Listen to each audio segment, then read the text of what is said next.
Abonnez-vous dans notre chaîne YouTube, Apôtre Guilain officiel. Temple de la repentance, Tozaliawa. Tokumisio nzambe na biso.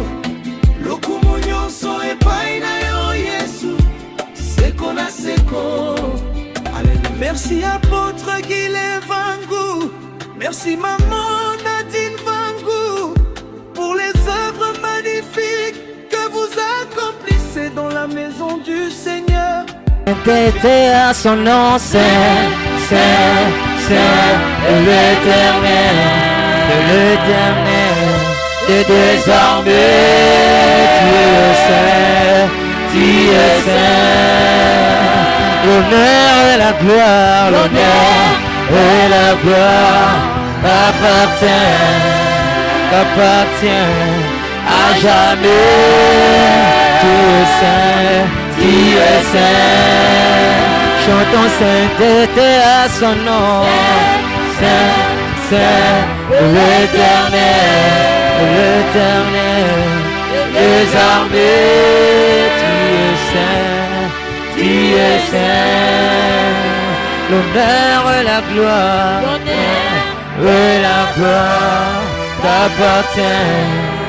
t'appartient à jamais. Tu es saint, tu es saint. Yes.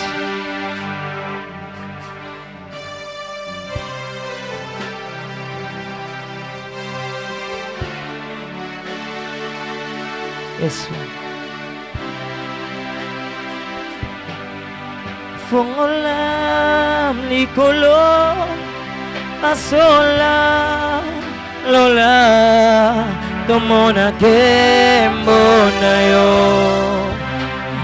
Guyana yo Bikama esalema Bisika oyo toza Fongola Nikolo Asola Lola Tomona kembo na yo.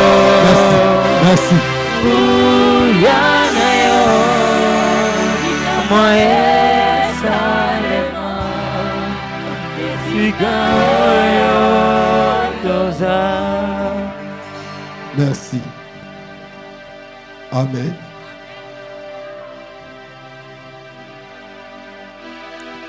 Tosambili. Éternel Dieu tout-puissant. Golo Obongila Kembo. Seigneur, salabiso favorablement tozwa bikamona yo. Tomona yo na programme lelo nzambe. Totiki bandako, totiki nyonso. Toye na scène présence na yo. Kotombola miso bosika vérité ya sole utaki pa na yo. Yahweh dans un instrument ya pamba, loin de tous les pasteurs, je suis le dernier parmi eux. Mais je voulais que le Seigneur utilise la peine de m'utiliser Baiba Ibio, Baiba Selakayo, Baiba Tosaka Ibio, Baiba Kumisaka Kumbola yo. Nazala parmi Batoyo Bakosakola na par na yo, na vérité na tongwa lilo. Nalingi naloba makambo oyo nzambe kutela motema te kasi utia kati na molimo na yo nzambe. Na disparaître éternel yo ou apparaître. Nzambe à temple de repentance. Agir le Saint-Esprit Dieu. Agir Emmanuel Dieu. Tu es au milieu de nous en tant que Dieu. C'est ça ce que nous te demandons, accomplir ta parole. Pour que les âmes puissent être guéries. Jéhovah Jireh, les lions de la tribu de Juda, Nzambe yanguya nyonso. Na boyi esprit magnifique nyonso ya monde des ténèbres. Na boyi mi pepe ya ba flèche utaka dans le lieu du ténèbre. Peuple ba yekulukangati ba yekota l'église te ba yipu ba yokayoko. C'est là que le Seigneur a saigné faveur na yo et l'oba katna oisika. Bayena maladie, bayena mikumba, bayena ba problème. Bible dit que tu envoies ta parole et ta parole guérisse.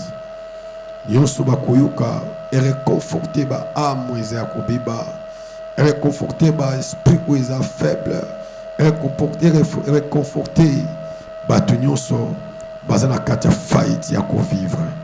Permettez mes ala yako ezwa kimia nzambe ezala kamalamu otina présence en nzambe na ba charge na ba kilo na ba faiblesse pendant que au bibo senti comme pepele. C'est ça nous voulons te voir. Sala bisongolo. Sopa mafuta. Oriente-moi. Pour que na sala musala oyo. Na parna yo. Au nom de Jésus. Tolobi. Amen. Na yo kyote loba. Amen. Ici kozalo beteli nzambe mabuku. Acclamons le roi des rois. Acclamons le roi des rois. Le Jésus.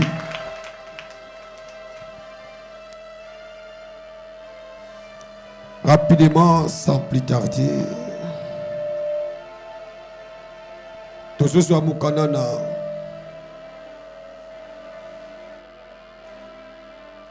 Un Thessaloniciens, chapitre 5,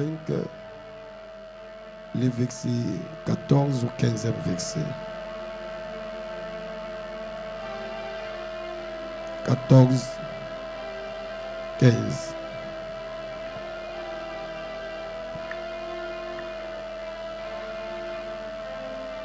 Jésus, toujours mon canal 1 Thessaloniciens, Oui.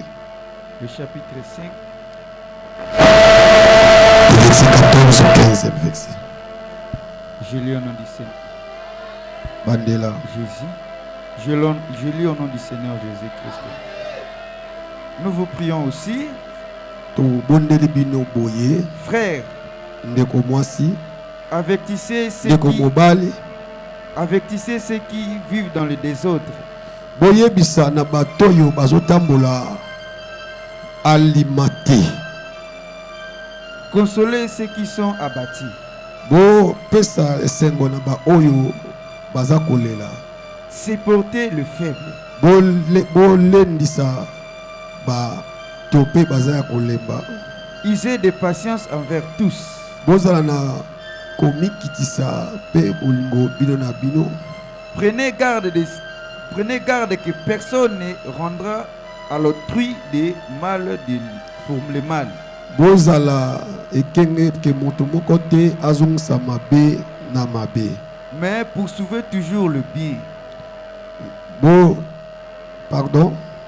Mais poursuivrez toujours le bien.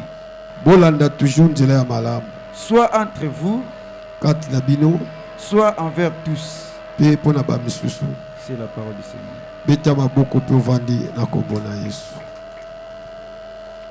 Alléluia.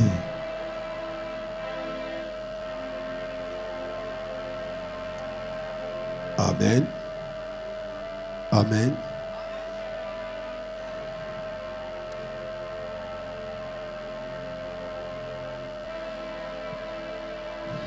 Notre thème, l'amour fait que la patience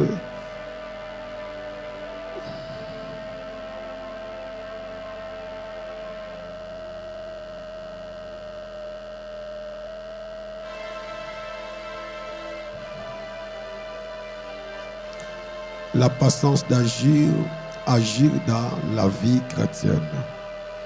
La patience agit dans la vie chrétienne. L'amour fait que la patience agit dans la vie chrétienne. Tout ça, ba chrétien, comme dans le baka, tout botama ba chrétien, tout komakande. La vie, il y a des religions, tout ça, ba bouddhiste, tout ça, ba antichrist, le kola ba kimba pe kamana deux parties. La religion est belée na ba doctrine. Mais yo nanga to accepter Jésus. Lokola mokonzi pe mobiksi na biso. Né na lobaka aussi longtemps pe tu es baptisé. Même yo na nos baptême te lorsque on se présente à Kalboso na ensemble il y a des chrétiens, je crois que demain, tu seras baptisé et au kokoma mwana na nzambe. Amen. Yango na bonde la kayo pe na zo bonde la mingi bazo komisa bakombo ya baptême déjà. Lobby, il y avait une maman à Yekoibisanga par rapport à baptême. Je ne sais pas, mais Nayoka Kiyango,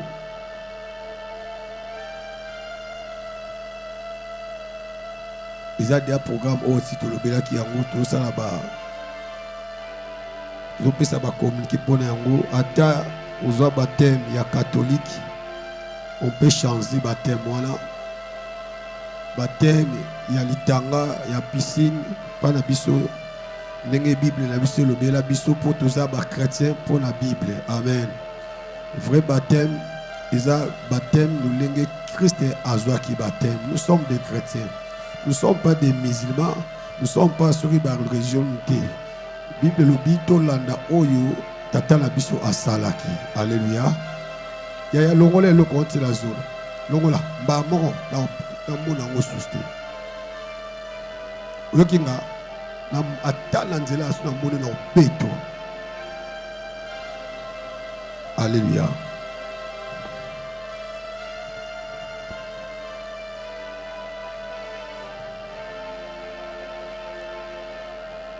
Bible lobby, nous vous prions, frères, avertissez ceux qui vivaient dans le désordre, consolez ceux qui sont abattus, supportez les faibles, ayez de patience envers tous. Alléluia. Bandeko, tobondeli bino boyebisa, bato ya goyi te. Balkeba bolendisa bato oyo babangaka bosalisa ba oyo bazangi makasi pe bokangaka mitema pona bato nyonso. Alléluia. C'est ça. Est-ce que lorsque engambi wana tangaki vexango yemta komaki yango biso tokomi yango totanga ngo na Bible. So talpe na Bible na yo au mona kaka même parole. Tanga tanga ki yango abaksaki y to z t. Abaksi a na phrase morote. Atangi oye amoni na Bible ndeba komi. Yango atangi c'est la même ngape na tangi na moni kaka ezandere moko. Alléluia. Ça veut dire tozu yango nulle part ailleurs. Tozi yango na ba commandement o etambusaka biso ba chrétien. Si tu es vraiment vrai chrétien, il faut que tu crois na makambo totangi awa.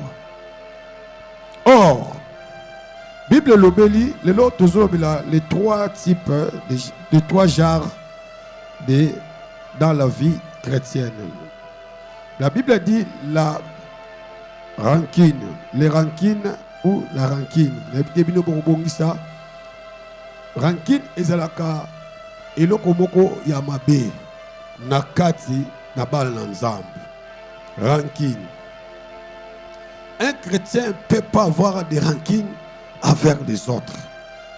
Vie chrétienne eza vie ya mutu oyo alinga kozala liboke na batu. Vie chrétienne eza vie oyo elingaka mutu aza na aliment envers les autres. Ça veut dire aye bako tosa mutu pe mutu atosa ye. Aye vie moko ya koyeba ko partager, ya koyeba kozala ensemble, ya kolakisa biso na biso ke toza bana na nzambe. Alléluia. Na vie chrétienne ba rancune eza o biso te Yesu a présenté ki biso. Alléluia. Yesu atikali koyina ta motote dès le commencement du ministère naye jusqu'à la fin. Au contraire, ayaki kotel sabiso comment aimer les autres.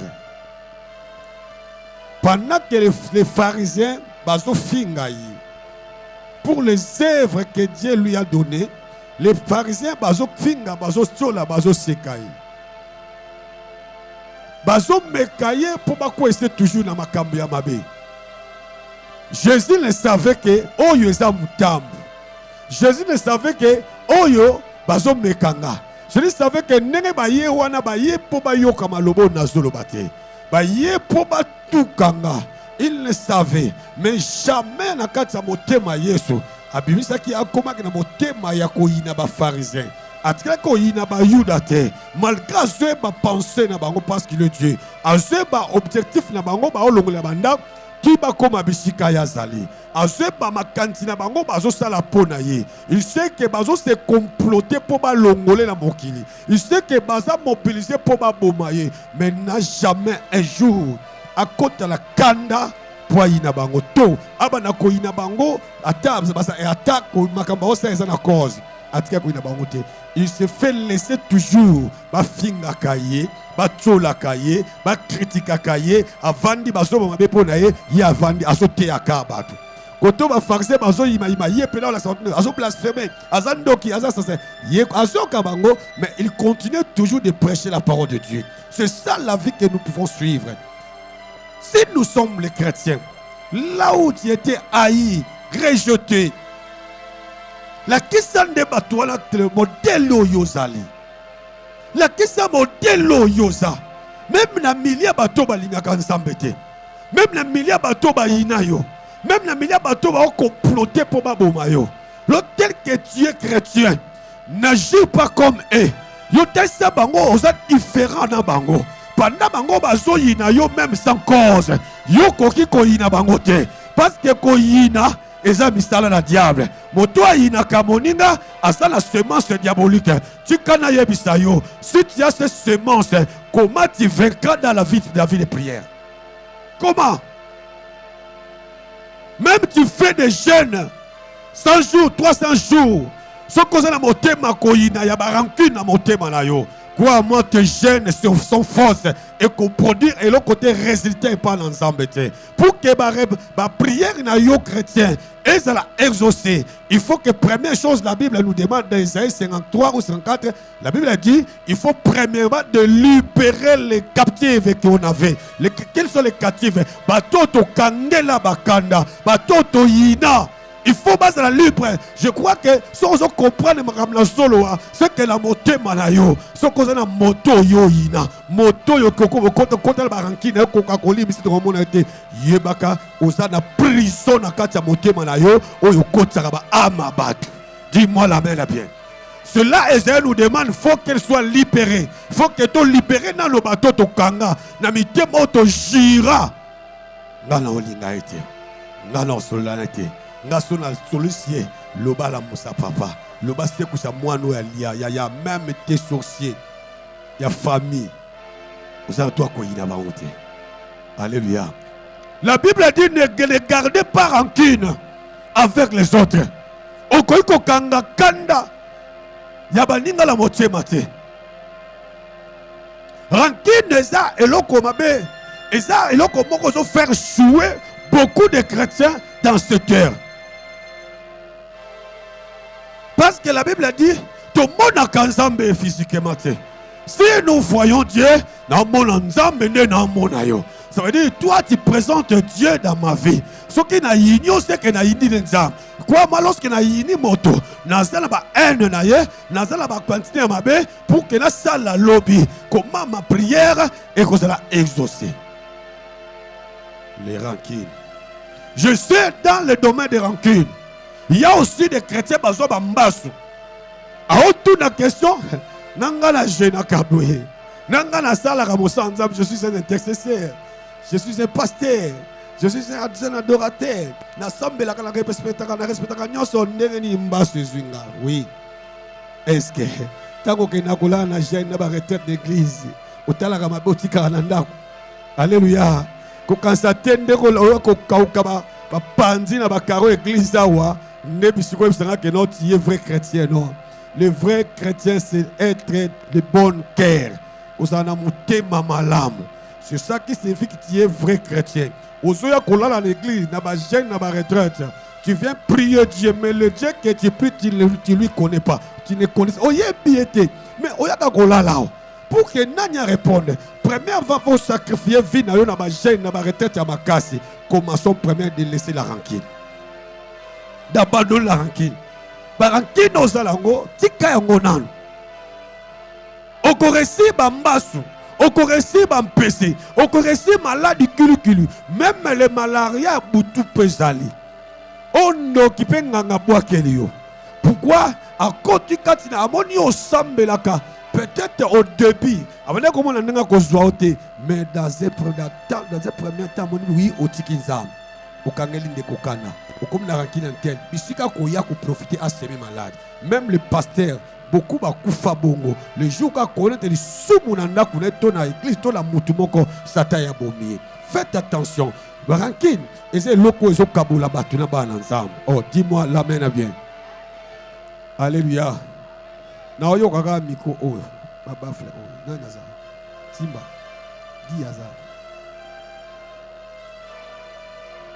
bouger vous avez un problème ya ingénieur mon dans longo na kiti na ke bon c'est ça la raison na image bon nani reçoit place wana asa musalo bien petit. Abonnez-vous dans notre chaîne YouTube, Apôtre Guilain officiel.